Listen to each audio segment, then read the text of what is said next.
On the Master Builders Elevate podcast today, we are joined by Jason Hungerford. Jason is a director at BCITO. As many of you are aware, BCITO is the largest provider of construction trade apprenticeships in New Zealand. The government has kicked off a huge piece of work across all vocational education, which includes BCITO, and that piece of work you may have commonly heard referred to in the media as RoVE. The undertaking is trying to get better alignment between the needs of learners and employers. It's pretty confusing to try and understand exactly what's going on with RoVE and how this affects us in construction directly, so Jason gives us great clarity into what's changing, what's staying the same, and how BCITO is getting the voice of construction companies heard as part of the RoVE process. You'll also learn how BCITO is looking to help address the skilled labour shortages that we are experiencing in construction right now. Jason, welcome along to the Elevate podcast. Fantastic to have you on the show. Kia ora, Ryan. Thank you very much for having me. It's great to be here. You're most welcome. Already, let's find out a little bit about you so the audience knows who they're listening into today. Got a few fast fact questions. Let's lead off with, are you a breakfast or dinner guy? I'm a dinner guy. Yep. And is the meal planned for this evening? I'd say yes, but I'd have to claim no responsibility for that, unfortunately. Okay, sounds like you're a lucky man, but we won't dig into that anymore. Yeah. On holiday, would we find you bungee jumping or lying on the pool lounger with a nice cocktail?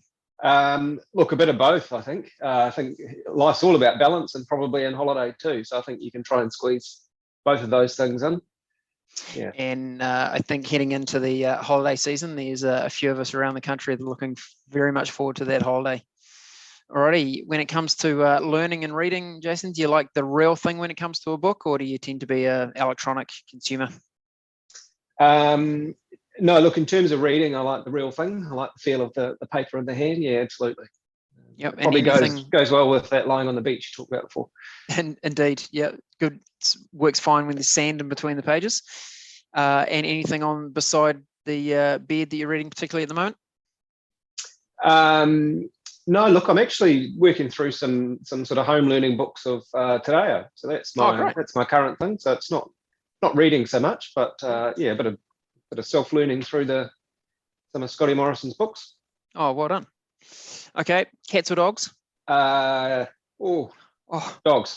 I've got a cat, so I have to be careful there. I've got a cat at the moment, no dogs. So. Okay, what's on the wish list? Sounds good. And routine-wise, are you a early riser or a night owl? Yeah, definitely an early riser. Okay, cool. And entertainment-wise, if we gave the option between a thriller and a comedy, what would you go for? Look, I would go for a comedy, something a bit lighthearted. I like it. A bit of a laugh therapy at the end of the day. Absolutely. Don't think too much when you're watching the old box. Indeed. Like it. Jason, let's dive into our conversation today. You're currently the director of BCITO. There has been some significant changes in the landscape of learning around some of our vocational industries. Interested for you just firstly to give us your view on really the overview of kind of what's happening. Where does BCITO still fit in the landscape? It will be an organisation that many of our Master Builders members are familiar of course, well-known brand, but can you just maybe give us an update on where does BCITO fit in the world these days? Yeah, sure. So I would say overall there's a huge amount of change going on at an organisational level, and in terms of planning for, I guess, the future of vocational education in New Zealand. At the same time, at the pointy end on the front line, it's really business as usual. And if I think really the big ticket stuff, so that's talking about RoVE, which is the government's reform of vocational education. And that brings together all industry training organisations, polytechs, institutes of technology under one umbrella. And that organisation is Te Pūkenga, the New Zealand Institute of Skills and Technology. Now that's a big undertaking, and it's not just about a merger of those organisations. It's about a completely new way, a new operating model for vocational education across New Zealand. So that's working across sectors, across modes of delivery, on-job, work-based learning, online learning, on-campus learning, and completely sort of reimagining what that looks like in the future.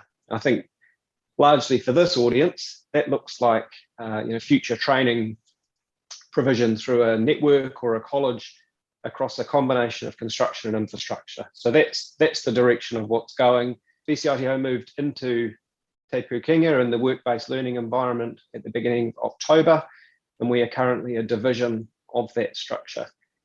We've got Connexus and Competens industry training orgs are also in there at the moment with us, and the rest of the industry training orgs will progressively come across through the course of next year.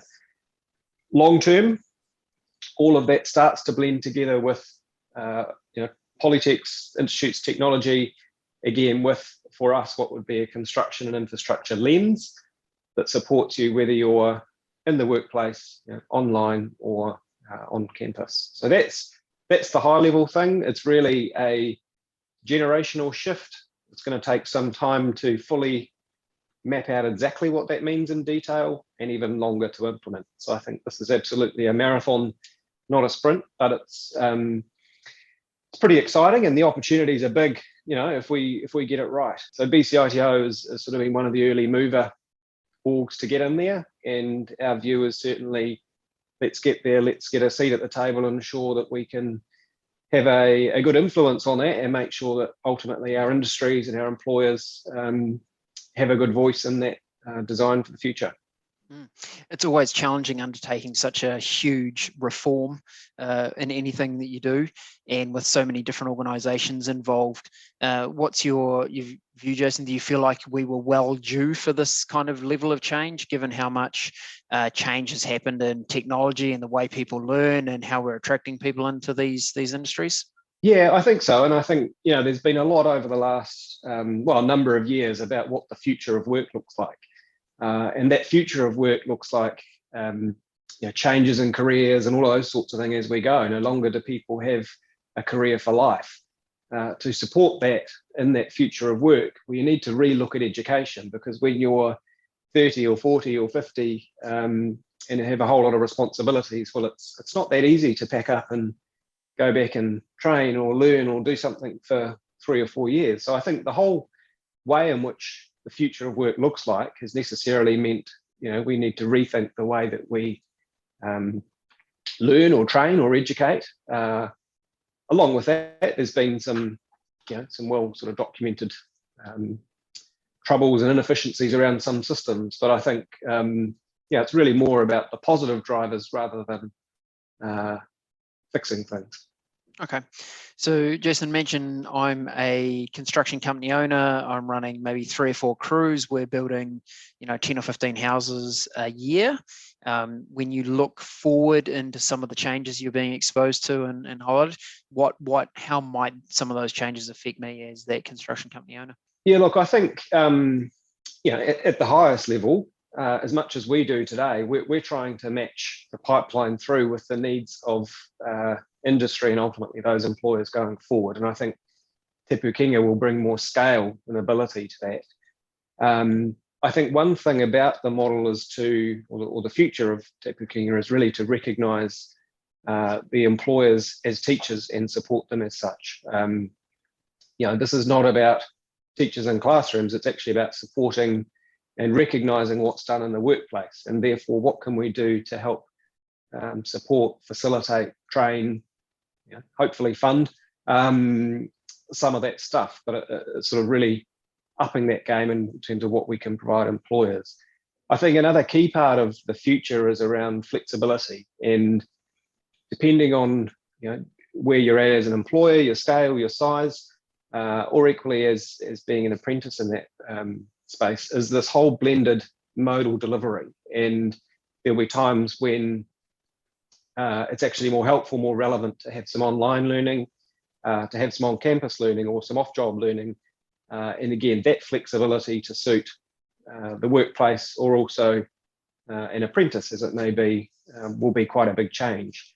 Exactly how that's kind of going to work and roll out isn't there yet, but absolutely that's sort of a part of the future proposition. So there's also, I think, in terms of employers and industry as a wider, is to support those that haven't been particularly well underserved in the past. And I think focusing on that when we've absolutely got a skills shortage is great for everybody. It's a good outcome, win-win. I think it'll never be a once and done kind of approach, will it? Because as industry demands change, as technologies change, as the way we build changes, we're always going to be needing to evolve those things and how they work. We're seeing some phenomenal changes in 3D virtual reality learning coming to market in different areas as well. So some of those things can be pretty fantastic as we go forward. You mentioned it, Jason. We do have a skill shortage in the industry currently. We know that that's not a quick fix. We've had one of our options turned off at the moment with closed borders. We aren't able to bring in people from overseas to help complement our workforce currently. We understand that starting at the apprentice end of the team is going to, it's not a quick fix overnight, but pretty much every one of our builders at some point were an apprentice. What changes can you see coming for the apprentices that you think might benefit them directly? Look, some of those things cross over, I guess, in terms of that flexibility I just talked of. And if we think of an apprentice that may, for whatever reason, lose their employment, shift region, move around the country, do something different, the future system would be one that's flexible to allow them to sort of do that seamlessly. And if you move from one environment again to another for a reason, then this will work around you. And right. Part of the mantra there is having the learner, the apprentice, at the centre of all of this. And I think that's again, there's a bit to work that out, but that's a fantastic proposition for those wanting to learn. Again, I think some of the scale that we'll see with Te Pukenga, that's going to be a very large organisation. There's some of the support and pastoral care that we can also offer to those in training. So I think, again, that can only be a good thing, for people. So, okay. And Jason, for some listeners who may not be familiar with that term, pastoral care, what does it mean, and how might that play out? Look, pastoral care, I guess it's looking wider in terms of support and well-being. Not just the employment relationship that you may have in a workplace in sort of the apprentice context, but it's access to other services. It could be mental health. It could be other things that, it's more around a wraparound sort of support for those in work-based training. Now that's something that's more, I guess, well understood in current models in a sort of on-campus environment or those sorts of things. But, I think, again, that's something that we see as a big offering that can sort of come with the future of being a part of Te Pukenga. Absolutely. And I think we're probably all familiar with examples of apprentices that have been deep into their training time. They've had other things going on in their life, and that's caused a significant impact, and they've decided to walk away from their apprenticeship.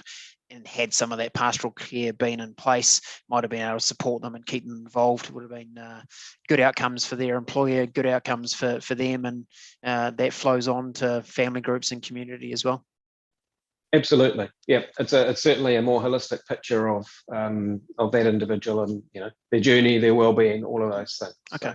Great. Jason, give us a temperature check. Are we training more apprentices at the moment? Are we training less? Are you finding more looking for it? What are the construction company owners out there? Are they looking for apprentices? What's the temperature of the industry at the moment in that zone?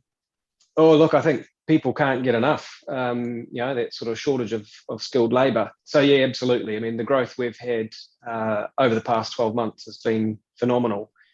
I think that's been tempered somewhat through COVID and lockdowns, particularly across Auckland and Waikato of late. But overall, the demand side is certainly there in the industry, and as I say, we've seen significant growth, which is fantastic, and the sort of long-term construction demand and pipeline looks pretty good too. So I think all of that paints a pretty good picture, notwithstanding that there's some challenges out there at the moment as well. Indeed. And are you seeing, because of that demand in the construction sector and the fact that it's, how would I term this, maybe slightly more resilient to some aspects of the likes of lockdowns and being able to operate in level 3, etc., are you seeing a draw from people maybe from other industries that are going, hey, I think I'd like to come across to construction? Yeah, it's been a real mix, and I guess there certainly has been plenty of that. There's been plenty of sort of activity from within the industry. but also coming across. We've seen people through previously in retail, in aviation, tourism, I think is another big one. And I think a really good example actually is the recent Master Builders Carter's Apprentice of the Year, who was previously an aircraft engineer. And he's just made a career change and been going through his apprenticeship. So I think there's numerous stories out there of those that have seen an opportunity to move across to what looks like a pretty bright future for a good period ahead. So great. And every organisation's had to adapt to the COVID environment. What has BCITO had to do in this situation? Yeah, I think we're all trying to navigate what COVID means at the moment, be that through alert levels with steps, and now the traffic light system that we're about to embark on in a few weeks' time.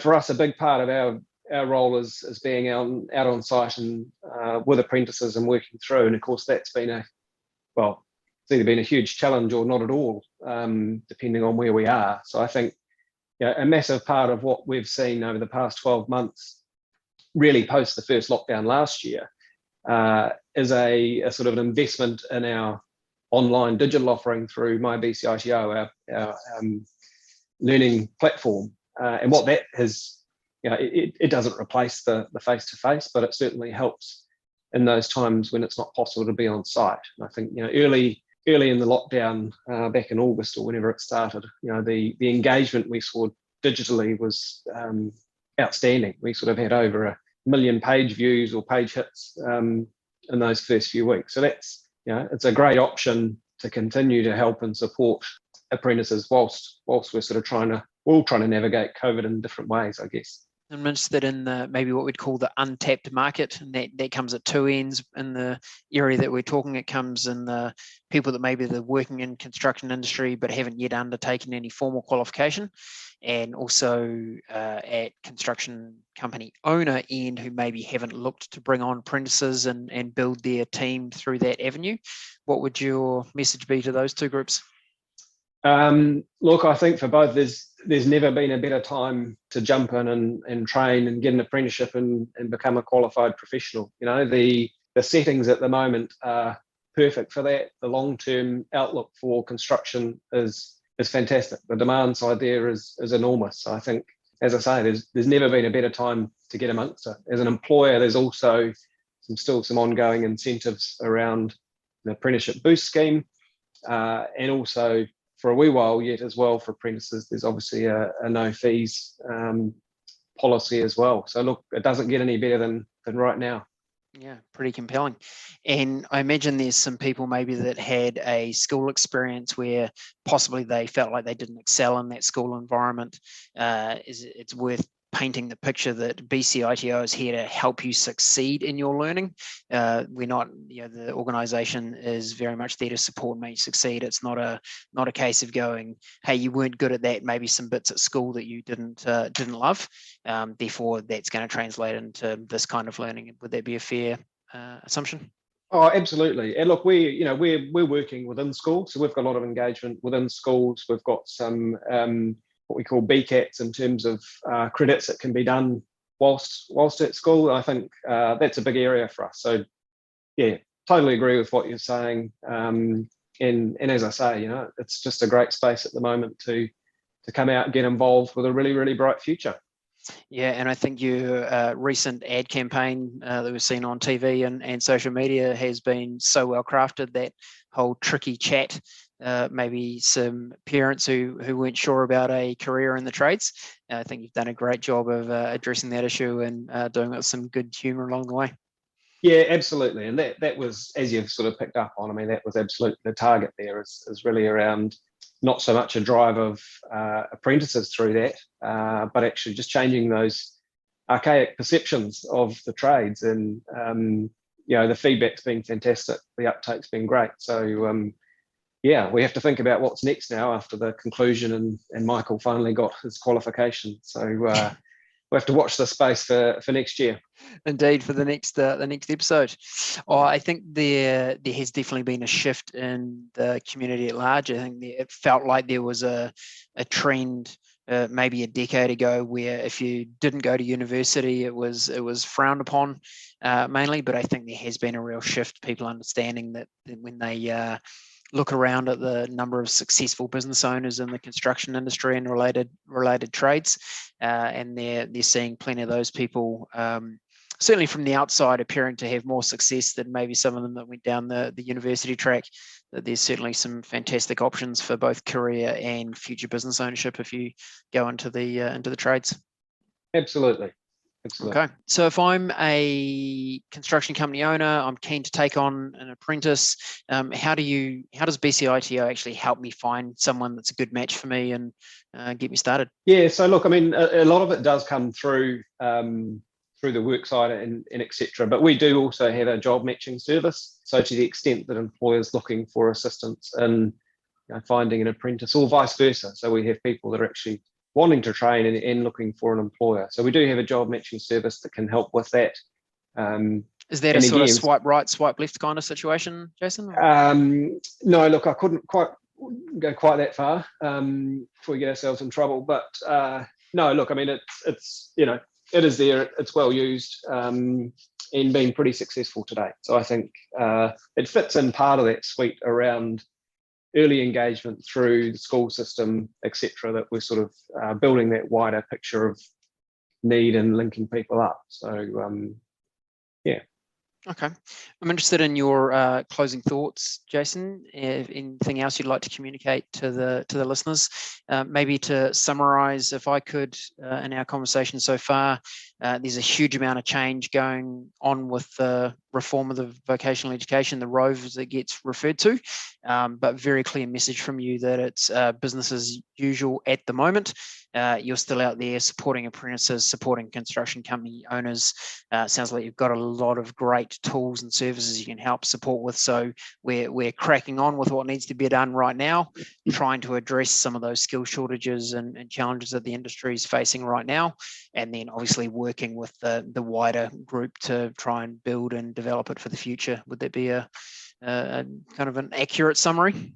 I think that's very accurate. I probably don't have much to add to that, but I think you're right.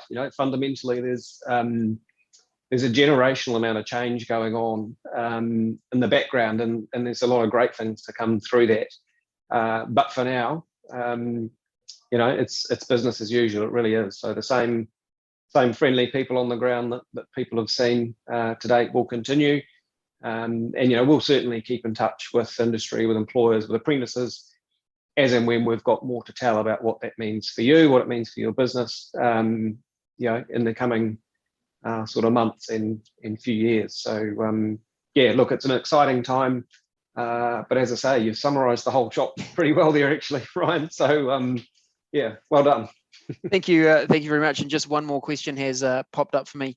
How is the voice of industry coming into the reform? And I'm not sure whether you're close enough to that to know exactly, but if you have some insights, I'd be interested to know, because I think we're always maybe as business owners and as private citizens, when we see government launching these ginormous reforms in all sorts of areas, we're always interested to go, but how's the man on the street or the girl in the that's involved in this environment? How does their voice of what they think needs to be done getting included?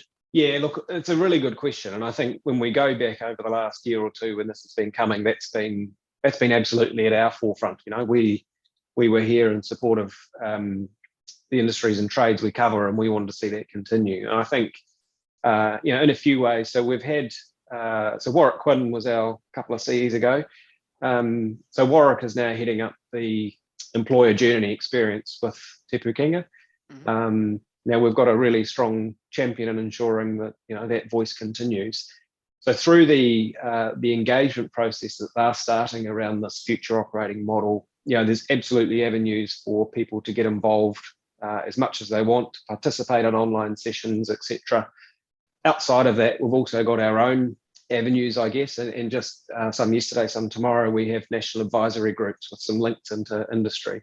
So we've got to keep that going and feedback through our own channels to ensure that voice is heard. And what's encouraging, I think, in the high level set out of the new model, which we have seen, there's absolutely space for that industry engagement, the employer voice, all of those things, again, slightly in principle at the moment until we see how exactly that will work on the ground. But I think certainly the signals are great, and that's absolutely one of our key focus points, is to ensure that that industry voice, the employer voice, continues. Fantastic.